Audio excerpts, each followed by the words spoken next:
Hello everyone, this is Parinita standing in front of you all to help you guys in your studies. So welcome back to my channel. तो आज हम इस video में करने वाले हैं chapter electricity का topic resistance in series and parallel. तो दोनों ही टॉपिक हम इस वीडियो में कवर अप करने वाले हैं। इससे पहले की वीडियो में मैंने आप सभी के साथ शेयर किया था resistance and factors affecting it का टॉपिक।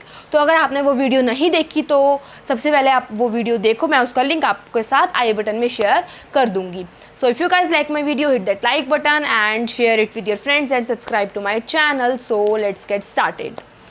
तो चैप्टर इलेक्ट्रिसिटी का टॉपिक आज हम पढ़ेंगे resistance in series and parallel. मतलब कि अगर मैं रेजिस्टर्स को सीरीज में कनेक्ट कर दूं तो जो टोटल रेजिस्टेंस होगा उस पर क्या इफेक्ट पड़ेगा, जो करंट होगा उस पर क्या इफेक्ट पड़ेगा, जो वोल्टेज होगी वो कैसे डिवाइड होगी या नहीं होगी, और पैरेलल क्या पैरेलल में जब मैं अगर रेजिस्टर्स को लगाऊंगी तो सब कुछ सेम जाएगा या कुछ बदलेगा या कुछ अपोजिट हो जाएगा बिल्कुल। तो ये चीज़ें हम लोग आज पढ़ने वाले हैं। So it's a very interesting topic. So let's get started.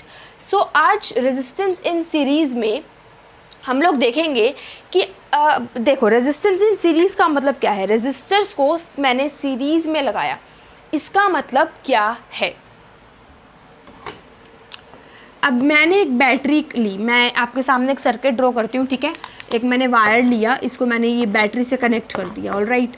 अब मैंने यहाँ पर एक स्विच लिया, की ली, उसे लगा दिया। उसके बाद यहाँ से मैंने लिया मेरा रेजिस्टर फर्स्ट है और ये मेरा रेजिस्टर सेकंड है, ठीक है। अब ये वायर के टू एंड्स हैं, पॉइंट ए पॉइंट बी, और ये दोनों रेजिस्टर्स को जोड़ रहा है पॉइंट सी। ये पॉजिटिव टर्मिनल है, ये नेगेटिव टर्मिनल है।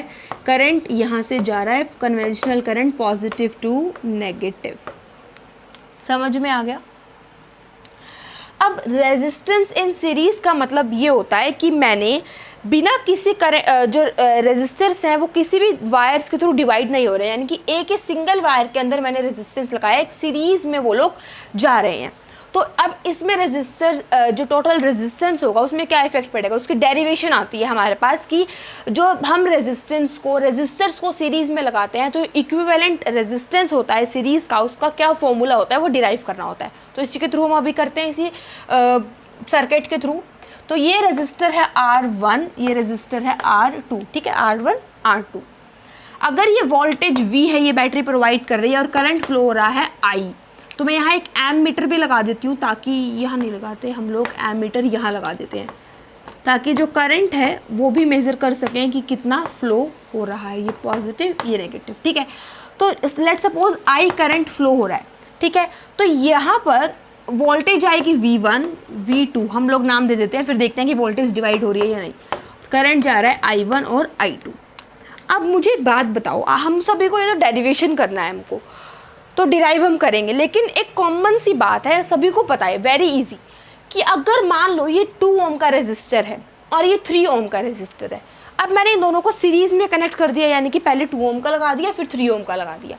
तो जो मेरा टोटल रेजिस्टेंस होगा वो कितना होगा, 5 ओम। ये 3 का है, ये 2 का है, तो 3 + 2 = 5 ओम।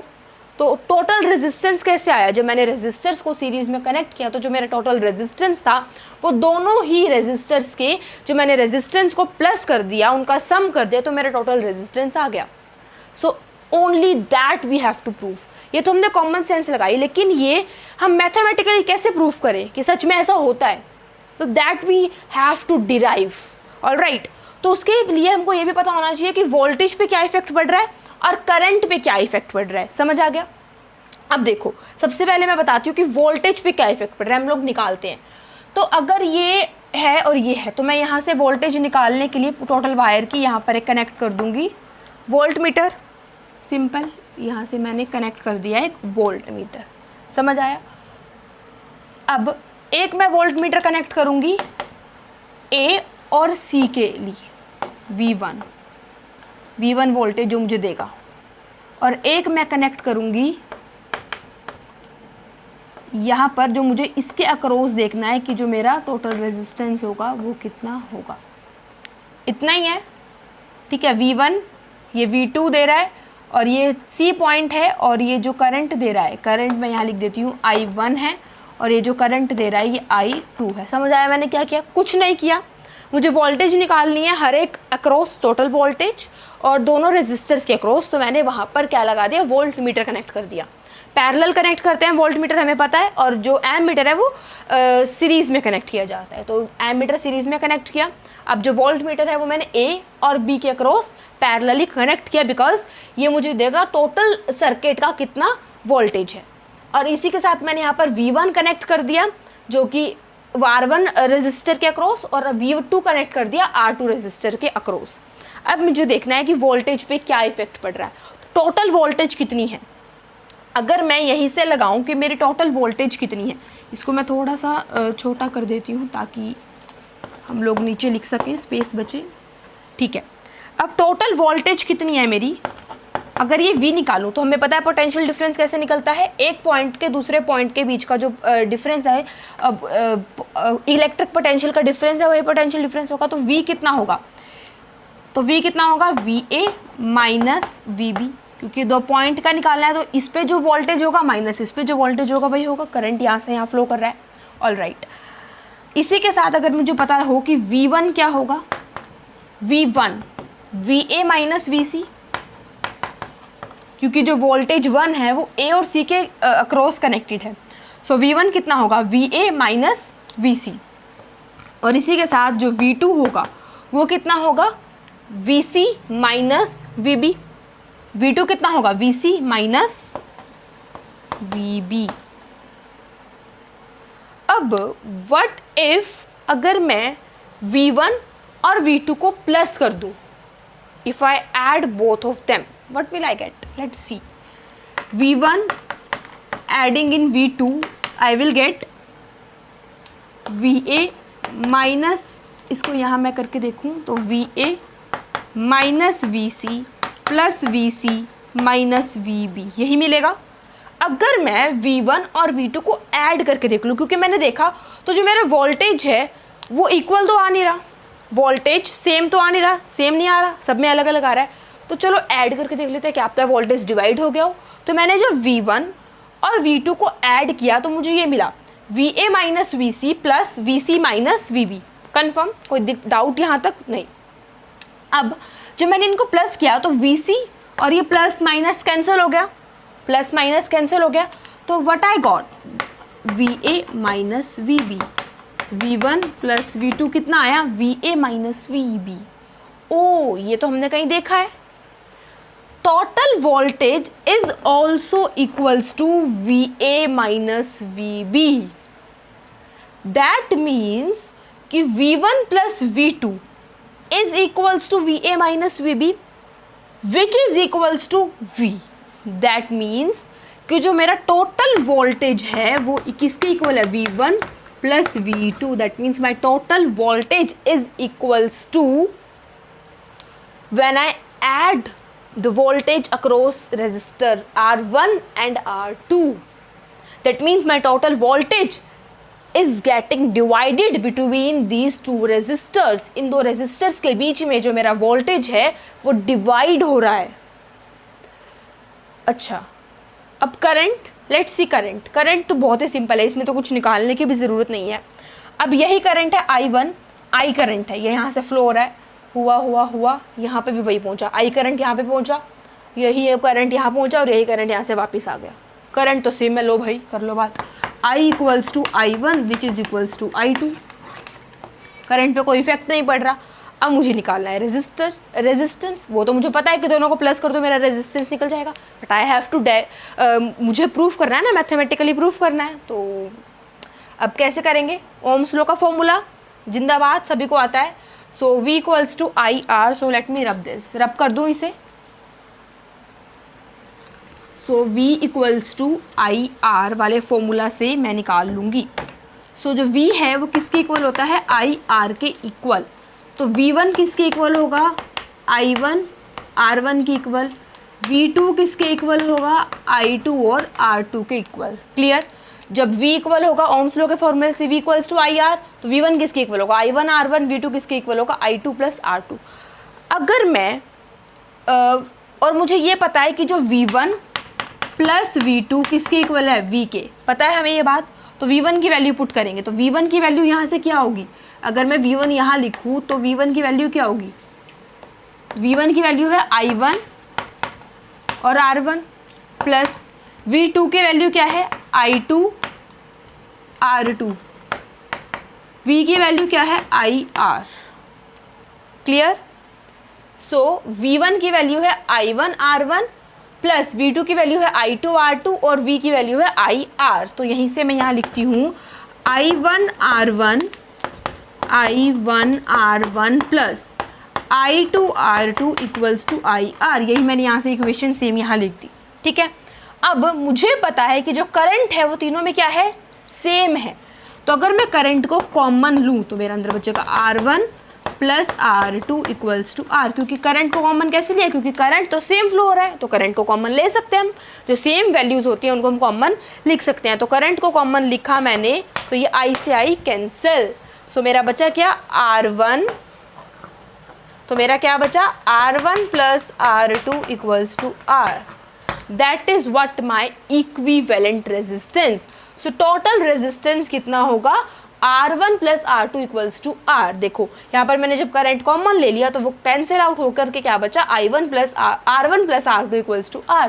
दैट इज कि हमने प्रूव भी कर दिया, डेरिवेट भी कर दिया ये फॉर्मूला कि जो इक्विवेलेंट रेजिस्टेंस होगा, जो टोटल रेजिस्टेंस होगा when resistors are connected in series, वो इक्वल होगा सभी रेजिस्टर्स के रेजिस्टेंस के सम के इक्वल होगा। और यही डायरेक्टली डेरिवेशन पूछी जाती है। ऑलराइट, तो सिंपल यही पूछा जाता है इसमें, और तो कुछ भी नहीं आता यहाँ से। और एक क्वेश्चन ये आ जाते हैं कि कई बार क्या होता है कि आपको सर्किट बना के दिया जाता है, लेट्स सपोज ये सर्किट दे दिया, एक सर्किट बनाकर दे देते हैं और उसमें से बोला जाता है कि आप इसमें से टोटल रेजिस्टेंस निकालो, इक्विवेलेंट रेजिस्टेंस निकालना है। तो हमें पता है कि अब जैसे ये दिया है, मान लो मैंने, तो वैसे बड़ा सिंपल सा हो गया। तो अगर ये बैटरी कनेक्टेड है यहाँ पर और कनेक्टेड है, तो उसके बाद ये आ गया की लगा दी, उसके बाद ये मेरा एक रेजिस्टर था। ठीक है, तो ये मेरा 2 ओम्स का है और ये मेरा 3 ओम्स का है। तो मुझे बताओ कि इक्विवेलेंट रेजिस्टेंस किसके इक्वल होगा। तो ये R1 है, ये R2 है, हमें पता है। तो R किसके इक्वल होता है, R1 प्लस R2। पता है मैं टोटल रेजिस्टेंस किसके इक्वल होता है, तो किसके इक्वल होगा total resistance, R1 plus R2, that is 3 plus 2, that is 5 ohms जो है मेरा वो आंसर आ जाएगा। उसके अलावा क्या दिया जाता है कि यहाँ पर मुझे मान लो वोल्टेज दे दी कि 2 वोल्ट है। अब मेरे को बताना है कि टोटल करंट कितना है, इजीली निकल जाएगा। टोटल रेजिस्टेंस कितना निकल गया, 5 ओम। टोटल अगर रेजिस्टेंस 5 ओम है, टोटल वोल्टेज कितनी है, 2 वोल्ट है, तो करंट निकल जाएगा V इक्वल्स टू IR वाले फॉर्मूला से। बहुत सिंपल। अब मुझे दे दिया जाएगा कि हर एक रेजिस्टर के अक्रॉस करंट क्या है। अब हर एक रेजिस्टर के अक्रॉस मेरे पास रेजिस्टेंस है। मुझे ये पता है कि जब रेजिस्टर सीरीज़ में कनेक्टेड होते हैं तो वोल्टेज जो है वो डिवाइड हो जाती है, वोल्टेज डिवाइड हो जाती है, करंट जो है वो सेम रहता है। तो करंट जो यहाँ पर करंट निकलेगा वही यहाँ और यहाँ करंट होगा। अब यहाँ और यहाँ स्पेसिफिकली करंट निकलेगा मेरे पास, तो मेरे पास स्पेसिफिकली वोल्टेज भी दोनों ही रेजिस्टर्स पे निकल जाएगी। तो इसी तरीके के सिंपल क्वेश्चंस यहाँ से आते हैं। तो डेरिवेशन आ जाती है डायरेक्टली, या फिर ऐसे कोई सर्किट दे दिया जाता है जिसमें वोल्टेज दी होती है, रेजिस्टर दिया होता है, करंट निकालना है, हर एक रेजिस्टर के अक्रॉस वोल्टेज निकालनी है, इवन पावर निकालनी भी आ जाती है।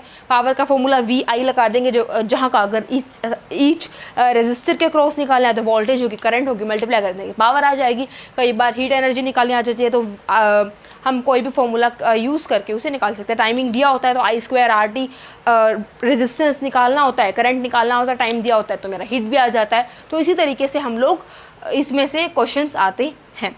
और हीट एनर्जी वाला टॉपिक आई थिंक इसके बाद का है, जो अभी तक पढ़ा नहीं है, सो कंफ्यूज मत होना। वो जो H इक्वल्स टू I2RT वाला फॉर्मूला मैंने बोला, तो वो अगली वीडियो में हम लोग कवर अप करने वाले हैं। ऑलराइट, अगला टॉपिक हमारा हीट एनर्जी पे ही है।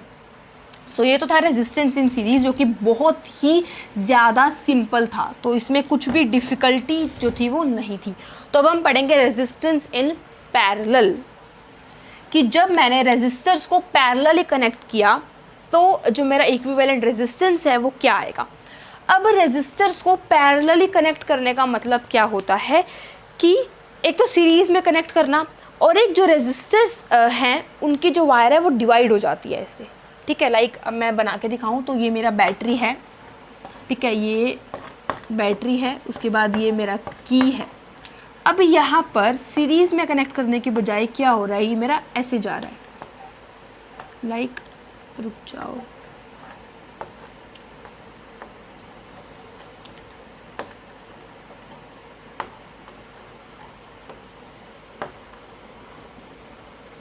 इस तरीके से। तो ये पैरेलली कनेक्टेड है क्योंकि ये यहाँ पर ये ऐसे डिवाइड हो गया, ये जंक्शन आया, ये पॉइंट आया और यहाँ पर ये डिवाइड हो गया। तो ये डिवाइड होगा तो यही जो है वो निकलता है। तो इसको ए पॉइंट मान लो, इसको बी पॉइंट मान लो। ये वायर के 2 एंड्स हैं, इस रेजिस्टर की स्टार्टिंग है और एंडिंग है, इस रेजिस्टर की भी स्टार्टिंग और एंडिंग है, ठीक है। अब जो वो पॉजिटिव नेगेटिव टर्मिनल करंट जो है यहाँ से फ्लो होगा एंड ये यहाँ भी जाएगा, यहाँ जाएगा और ये यहाँ पर फिर मिल जाएगा। समझ आया? अब इसी के हिसाब से अगर मैं इन रेजिस्टर्स को भी नाम दे दूँ R1 R2, ठीक है, और यहाँ पर ये जो बैटरी है ये इसको सपोज ये V वोल्टेज दे रही है, ठीक है। अब मुझे फिर से वही काम करना है, बिल्कुल सेम है। मुझे टोटल रेजिस्टेंस निकालना है, उसके लिए पहले मैं निकालूंगी कि मेरा करंट कैसे डिवाइड हो रहा है या नहीं हो रहा, वोल्टेज डिवाइड हो रही है या नहीं हो रही, कैसी आ रही है, वो मुझे बताना है। अगर मुझे अब इसकी टोटल वोल्टेज निकालनी है तो मैं वायर के एंड्स को पकड़ूंगी। तो वायर के एंड्स क्या है, ये है, ये एंड है वायर का, तो इसके साथ मैं कनेक्ट करूंगी यहाँ पर एक वोल्ट मीटर, ठीक है। तो ये अलग से निकलेगा ना, वोल्ट मीटर मैं एक कनेक्ट करूंगी। यहाँ लगा दो एक एम मीटर, कहीं पर भी यहीं पे लगा देते हैं हम लोग, यहाँ पर लगा देते हैं। So this is my ammeter. Ammeter की रीडिंग बता देगी करंट कितना है। तो ये वोल्टेज है, ये वोल्टेज पूरे सर्किट की आ रही है अक्रॉस 2 पॉइंट्स, जो वायर के 2 एंड्स है वहाँ से कनेक्ट किया V।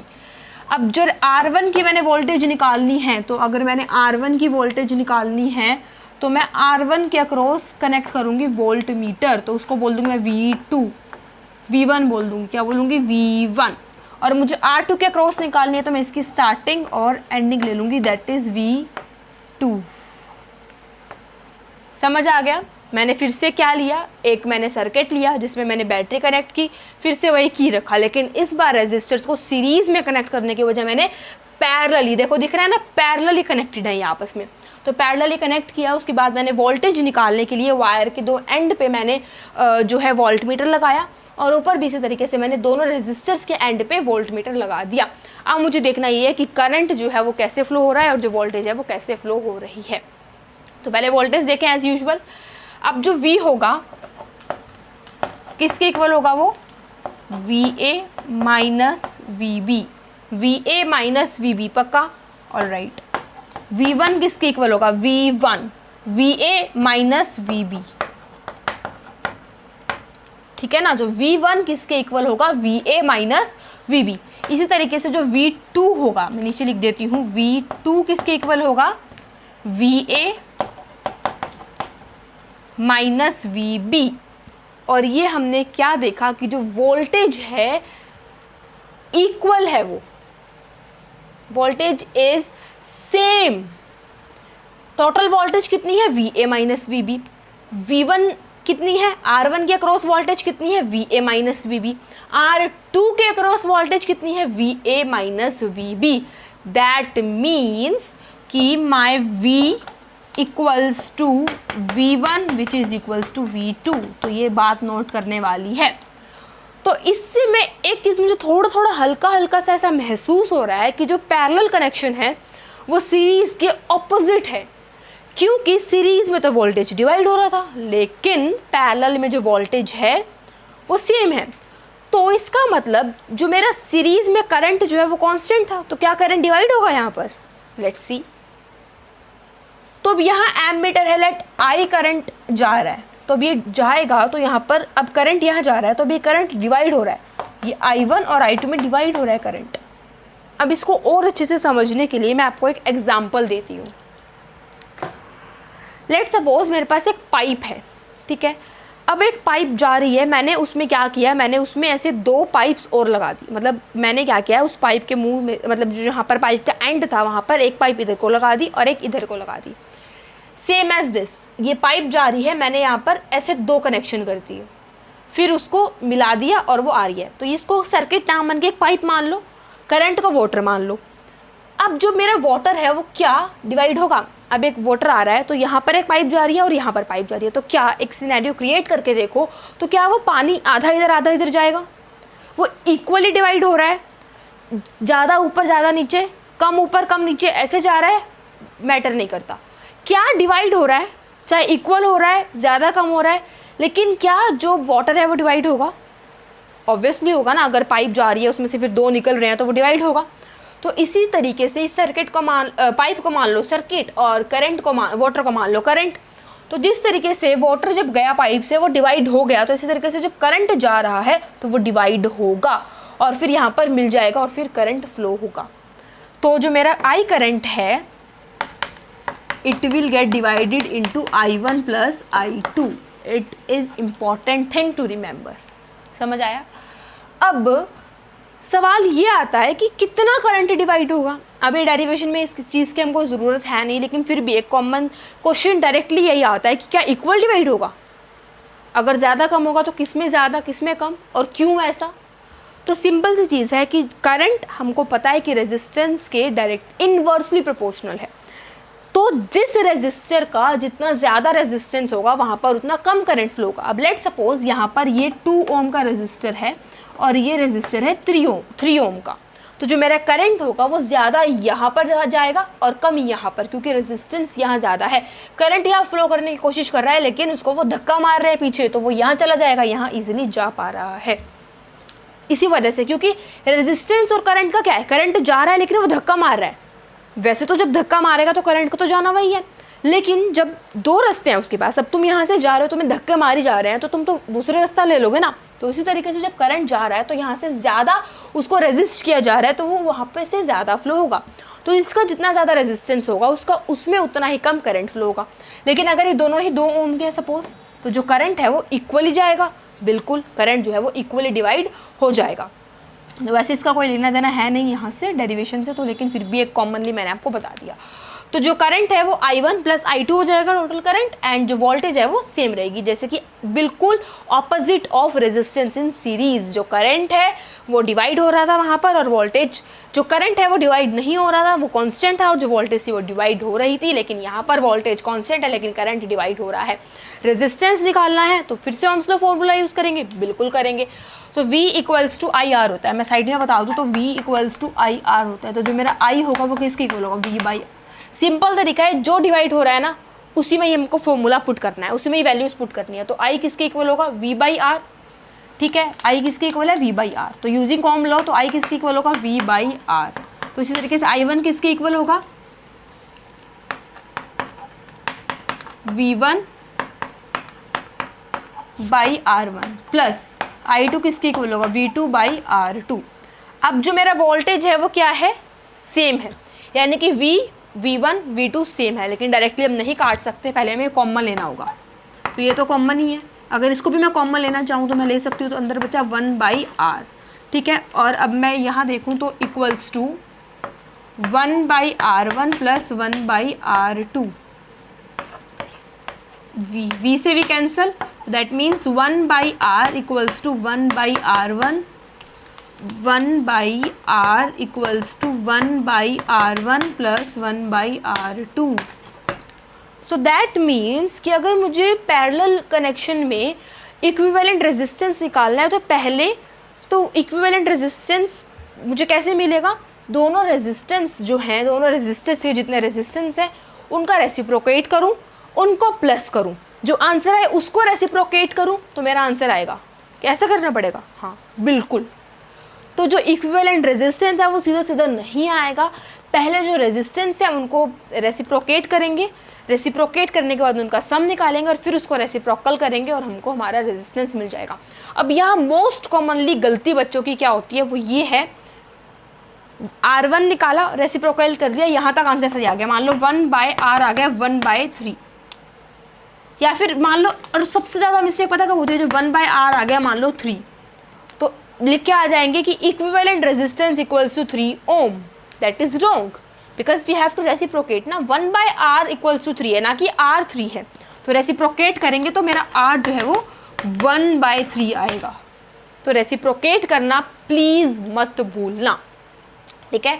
तो 1/r equals to 1/r1 plus 1/r2, तो ये होगा equivalent resistance, total resistance when resistors are connected in parallel. So easy peasy, exactly opposite to series connection. तो एक चीज़ मुझे यहाँ से जानने को मिली कि जब मैं सीरीज़ में कनेक्ट करती हूँ रेजिस्टर्स को, तो जो मेरा ओवरऑल रेजिस्टेंस होता है, जो मेरा ओवरऑल रेजिस्टेंस होता है वो रेजिस्टेंस मैक्सिमम होता है, क्योंकि रेजिस्टेंस दोनों का सम होगा, ये जितने भी रेजिस्टर्स हैं उनका सम होगा। तो मैक्सिमम रेजिस्टेंस का मतलब ये है कि वहाँ पर मिनिमम करंट मिलेगा। लेकिन पैरेलल कनेक्शन में जो मेरा रेजिस्टेंस होगा वो मिनिमम होगा, क्योंकि ये रेसिप्रोकेट करके आ रहा है। और एक और चीज़ बताऊँ, अगर मेरा जो रेजिस्टर्स है वो सेम वैल्यू के हैं, तो जो मेरा पैरेलल में इक्विवेलेंट रेजिस्टेंस होगा वो उसका हाफ होगा। यानी कि अगर यहाँ 2 ओम है और ये भी 2 ओम का है, पैरेलली कनेक्ट किया, तो जो मेरा इक्विवेलेंट रेजिस्टेंस होगा वो 1 ओम होगा। अगर मैं इस फॉर्मूले के थ्रू निकाल के देखूँ ना तो भी निकल जाएगा। अगर मैं फॉर्मूले के थ्रू निकालूँ, that is 1/r equals to 1/r1 plus 1/r2, that is 1/r किसके इक्वल होगा 1/2 प्लस 1/2 गिव में 2/2, दैट इज़, तो जो मेरा r होगा वो कितना होगा 1 ओम। अगर रेजिस्टर्स इक्वल है तो ये एक ट्रिक है कह लो कि अगर रेजिस्टर्स में जो रेजिस्टेंस है वो इक्वल है तो जो टोटल रेजिस्टेंस होगा वो इसका हाफ होगा। तो हाफ कितना यानी कि 1 होगा। तो रेजिस्टेंस टोटल कितना है 1 ओम। लेकिन अगर मैं ये सीरीज़ में कनेक्टेड है तो पैरेलल के बजाय अगर ये सीरीज़ में कनेक्टेड है, लाइक ऐसे सीरीज़ में कनेक्टेड है, तो ये 2 ओम प्लस 2 ओम प्लस हो जाएगा, तो ये आंसर कितना आएगा 4 ओम। रेजिस्टर्स के रेजिस्टेंस की वैल्यू सेम है, लेकिन जब मैंने पैरेलल में कनेक्ट किया तो मेरा टोटल रेजिस्टेंस आया 1 ओम। सीरीज़ में कनेक्ट करने से टोटल रेजिस्टेंस कितना आ रहा है 4 ओम। दैट मीन्स जब मैं सीरीज़ में कनेक्ट करती हूँ तो मेरा टोटल रेजिस्टेंस जो है वो मैक्सिमम आता है।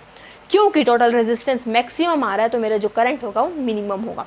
लेकिन बिल्कुल ऑपोजिट पैरेलल में जब मैं कनेक्ट करती हूँ रेजिस्टेंस को, जो मेरा टोटल रेजिस्टेंस होगा वो कितना होगा मिनिमम होगा, कम मिलेगा। जो मतलब जितनी भी वैल्यूज़ हैं रेजिस्टर्स की उनसे कम ही मिलेगा हमेशा, ठीक है। और तो जो मेरा करंट होगा वो ओवरऑल मैक्सिमम होगा as compared to when the both resistors are connected in series. All right, so I hope you get this. बहुत ईजी था, तो सीधा सीधा आ जाते हैं क्वेश्चंस। जैसे मैंने सीरीज़ में आपको एक क्वेश्चन दिखाया था तो वैसे ही पैरेलल में आ जाएगा, पैरेलली कनेक्टेड है। रेजिस्टर वोल्टेज दे रखी है, रेजिस्टेंस दे रखा है, इक्विवेलेंट रेजिस्टेंस निकालो, पावर निकालो, ये सब क्वेश्चन ये आते हैं मोस्ट कॉमनली। और कई बार क्या होता है सीरीज़ और पैरेलल दोनों ही कनेक्शन को जोड़ दिया जाता है। जैसे कि यहाँ पर ये सीरीज़ पैरेलली कनेक्टेड है, तो अभी यहाँ क्या किया जाएगा, यहाँ पर आपको एक और रेजिस्टर दिया जाएगा 6 ओम का रेजिस्टर। अब बताओ इक्विवेलेंट रेजिस्टेंस कैसे होगा। तो बस सिंपल से फिर क्वेश्चंस, ऐसे क्वेश्चंस जो है मैं उसकी एक वीडियो आपको लेकर आऊँगी पक्का इस वीक के अंदर। तो इसमें क्या होगा, सिंपल है, ये पैरेलली कनेक्टेड है तो इसका आंसर कितना आ रहा है 1 ओम, और ये सीरीज़ में कनेक्टेड है तो 6 + 1 that is 7 ohm total resistance आ गया। क्योंकि करंट यहाँ से निकला तो ये पैरेलली कनेक्टेड है, पैरेलली कनेक्टेड होकर 1 ओम आंसर आया, प्लस ये सीरीज़ में कनेक्टेड है दैट इज़ 7 ओम। तो इसी तरीके से हम लोग ये, अगर ये हमें पता चल जाए कि कौन सा कनेक्शन पैरेलल में है कौन सा कनेक्शन सीरीज़ में है, तो ऐसे क्वेश्चन सॉल्व करना बहुत ही ईजी रहता है। अब आते हैं एडवांटेजेस एंड डिसएडवांटेजेस। तो मेनली क्वेश्चन क्या आता है कि एडवांटेजेस बताओ पैरेलल कनेक्शन के और डिसएडवांटेजेस बताओ सीरीज़ की, ठीक है। तो डिसएडवांटेजेस पूछे जाते हैं सीरीज़ के। तो सबसे पहले मैं डिसएडवांटेजेस बता दूं आपको किसके, सीरीज़ के। तो सबसे पहला डिसएडवांटेज क्या होगा, सीरीज़ कनेक्शन में जो मेरा करंट है वो कांस्टेंट रहता है। तो अगर मेरे पास कोई ऐसे 2 अप्लायंसेज है जिनको करंट की रिक्वायरमेंट डिफरेंट है तो मैं उनको सीरीज़ में कनेक्ट नहीं कर सकती। लाइक अगर मेरे पास मोबाइल है और एक माइक्रोवेव ओवन है तो मैं उनको सीरीज़ में कनेक्ट कर सकती हूँ क्या, नहीं कर सकती, करंट सेम जाएगा। तो क्या जितना करंट फ़ोन को रिक्वायर्ड है उतना ही करंट ओवन को रिक्वायर्ड होगा, नो ऑब्वियसली ना। तो जो फ़ोन को करंट रिक्वायरमेंट कम होगी बल्कि जो ओवन होगा उसको ज़्यादा होगी। तो सबसे पहली डिसएडवांटेज यही है कि जो सीरीज़ में जो करंट होता है वो कांस्टेंट रहता है, तो हम 2 डिफरेंट करंट रिक्वायर्ड थिंग्स को इकट्ठे कनेक्ट नहीं कर सकते। दूसरी चीज़, स्विच, एक ही स्विच होता है सीरीज़ कनेक्शन का, तो अगर मैंने स्विच ऑन किया तो सभी अप्लायंसेस ऑन हो जाएंगे, अगर मैंने स्विच ऑफ किया तो सभी अप्लायंसेस ऑफ हो जाएंगे। तो पहली डिसएडवांटेज क्या हुई कि करंट जो है वो कांस्टेंट रहता है। इसको मैं एक्सप्लेन करके मैंने आपको बता दिया, आप लिख सकते हो। सेकंड डिसएडवांटेज क्या हुई कि जो स्विच है वो सिंगल स्विच होता है। स्विच जो होता है वो सिंगल होता है, यानी कि अगर मैं ऐसा चाहूँ कि मैं फ़ैन को भी चला लूँ लेकिन मैं लाइट बंद रखूँ, या तो लाइट चला लूँ फ़ैन बंद रखूँ, तो ऐसा पॉसिबल नहीं है। चलेंगे तो फ़ैन लाइट दोनों चलेंगे, बंद होंगे तो फ़ैन लाइट दोनों ही बंद होंगे। सबसे बड़ी डिसएडवांटेज सीरीज़ कनेक्शन की। तीसरी चीज़, अगर एक चीज़ फ्यूज़ हो जाती है, मान लो एक चीज़, अब मैंने फेरी बल्ब हम लोग लगाते हैं ना, क्या कहते हैं, जब दिवाली फेस्टिवल होता है या तो कोई फेस्टिवल मैरिज फंक्शंस पे लगाते हैं फेरी बल्ब्स, लड़ियाँ जैसे बोलते हैं। अब उनमें अगर वो सीरीज़ कनेक्शन होता है, देखना बल्ब जो है सीरीज़ में कनेक्टेड है, अगर एक बल्ब भी ख़राब हो गया तो बाकी सारे बल्ब जो हैं वो चेक करने पड़ेंगे। इलेक्ट्रीशियन को बहुत ज़्यादा टाइम स्पेंड करना पड़ेगा देखने में कि कौन सा बल्ब ख़राब हुआ है। पहली बात तो ये टाइम स्पेंड करना पड़ेगा, पता ही नहीं चलेगा कि कौन सा बल्ब फ्यूज़ हुआ। दूसरा, अब एक अगर बल्ब फ्यूज़ हो गया तो सर्किट ब्रेक होने का मतलब बाकी के सारे बल्ब जो है वो नहीं जलेंगे। समझ आई बात? तो अगर एक अप्लायंस ख़राब हो गया तो बाकी सारे अप्लायंसेस जो है वो चलेंगे नहीं, क्योंकि जो सर्किट है वो ब्रेक हो गया। और बहुत सारा टाइम स्पेंड करना पड़ेगा ये ढूंढने में कि कहाँ से खराबी आई है। तो ये भी सीरीज़ कनेक्शन का डिसएडवांटेज है। इसके साथ एक और डिसएडवांटेज, आखिरी डिसएडवांटेज ये है कि सीरीज़ कनेक्शन में जो करंट है वो मिनिमम होता है और जो रेजिस्टेंस होता है वो क्या होता है, मैक्सिमम। अगर मेरे को मिनिमम रेजिस्टेंस ओवरऑल चाहिए तो मैं इसका यूज़ नहीं कर सकती, सीरीज़ कनेक्शन का यूज़ करूँगी तो जो मेरा ओवरऑल रेजिस्टेंस होगा वो मैक्सिमम होगा, जो कि थोड़ा सा ठीक नहीं है, राइट। तो अब जो है मैं एडवांटेजेस बताती हूँ पैरेलल कनेक्शन की। सो माय एडवांटेजेस ऑफ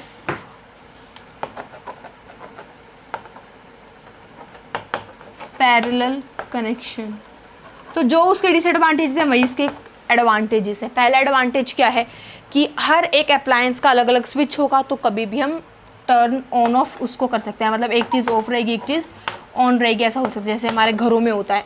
दूसरी चीज़ कि जो मेरा रेजिस्टेंस होता है वो यहाँ पर मिनिमम होता है, तो जो ओवरऑल रेजिस्टेंस होगा तो मिनिमम होगा। तीसरी चीज़, वोल्टेज सप्लाई कांस्टेंट होगी, यानी कि जो पावर सप्लाई से मेरी वोल्टेज आ रही है सभी डिवाइसेस को उतनी ही वोल्टेज मिलेगी। तो ऐसा नहीं होगा कि बल्ब की ब्राइटनेस कम हो जाएगी, जैसे कि सीरीज़ में जब मैं कनेक्ट करूँ तो बल्ब की ब्राइटनेस कम हो जाती है क्योंकि वोल्टेज डिवाइड हो रहा है। तो यहाँ ऐसा नहीं होगा, वोल्टेज सेम कांस्टेंट रहेगा, जैसे कि पावर सप्लाई से जितनी वोल्टेज आ रही है 220 वोल्ट, ठीक है, उतनी ही रहेगी सभी अप्लायंसेस की। चौथी चीज़ ये है कि जो करंट है वो डिवाइड नहीं होगा, करंट जो है वो डिवाइड नहीं होगा, सॉरी जो करंट है वो डिवाइड होगा, इट्स माई मिस्टेक, सॉरी, जो करंट है वो डिवाइड होगा। That means different current required things को मैं एक साथ कनेक्ट कर सकती हूँ पैरेलल कनेक्शन में। यानी कि अगर ओवन और फ़ोन है मैं उसको पैरेलली कनेक्ट कर सकती हूँ, क्योंकि उनके अगर रेजिस्टेंस वेरी करते हैं तो रेजिस्टेंस वेरी करेंगे तो जिनको करंट होगा वो उनकी रिक्वायरमेंट के हिसाब से ही जाएगा, और वोल्टेज भी उनकी सेम रहेगी। स्विच अलग अलग है, मिनिमम रेजिस्टेंस है। हाँ, पांचवी चीज़, अगर एक चीज़ ख़राब हो गई, मान लो एक अप्लायंस जो है वो ख़राब हो जाता है तो दूसरे अप्लायंस को उससे कोई फ़र्क नहीं पड़ेगा और हम फिर उस अप्लायंस को ठीक करवा सकते हैं। लाइक अगर हमारे घर में फ़ैन ख़राब हो जाता है तो ऐसा थोड़ी ना होता है कि बल्ब भी नहीं चलेगा, कुछ भी नहीं चलेगा। नो, फ़ैन ख़राब होगा तो बल्ब तो चल रहा है ना, लेकिन सीरीज़ में क्या होगा, अगर फ़ैन ख़राब तो अगला वाला बल्ब भी नहीं चलेगा क्योंकि वहाँ पर सर्किट ब्रेक हो गया। तो ये थे advantages of parallel connection and disadvantages of series connection. हमने पढ़ लिया कि उनकी डेरिवेशंस, फॉर्मूलाज, एक मैंने आपको सर्किट भी बता दिया, अलग अलग भी और कंबाइंड भी, एंड फिर हमने एडवांटेजेस और डिसएडवांटेजेस भी देख लिए। तो ये थी आज की वीडियो, यही टॉपिक हमने कवर अप करना था। तो नेक्स्ट वीडियो में मैं आपके साथ हीट एनर्जी वाला टॉपिक शेयर करूँगी। तो आपको कोई भी वीडियो मिस ना हो जाए इसलिए सब्सक्राइब कर देना और बेल आइकन को प्रेस भी कर देना, और अगर अच्छी लगी तो वीडियो को लाइक करना मत भूलिएगा। And that was all for today's video. So until then, stay home, stay safe and stay healthy. Bye bye, peace.